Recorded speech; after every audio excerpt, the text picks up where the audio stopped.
31 ristorant lokali ġew rikonoxxuti mill-Michelin Guide li ta' kull sena tirrikonoxxi l-kwalità u l-ħiliet kulinarji tal-aqwa ristoranti fid-dinja. Fost l-oħrajn din is-sena 5 ristoranti li ġew kisbu titlu prestiġjuż ta' One Michelin Star Status.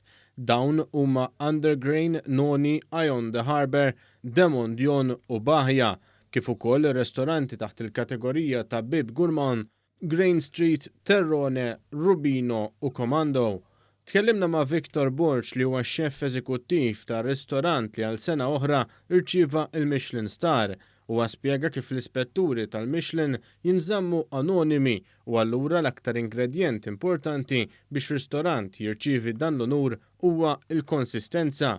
Jitkollok standard għal kollox, dak kollu li nagħmlu jitkollok standard kif tilqa' nies meta jiġu biex jitilqu, ovvjament l-ikel, riċetti, l-istandard tas-servizz ikun hemm sekwenza biex inti qatt ma tista' tajtu. You're always under pressure biex ngħidu hekk li da il-lejla jaf ikollna inspektor u ma nafux bih.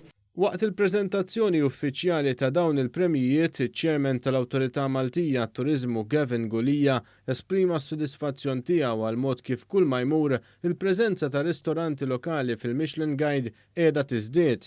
Il-Ministru għat-Turiżmu Clayton Bartolo saħaq li s-settur tal-istabbilimenti tal-ikel f'pajjiżna huwa ta' reklam turistiku għal prodott li pajjiżna għandux joffri fatt ta' ristoranti.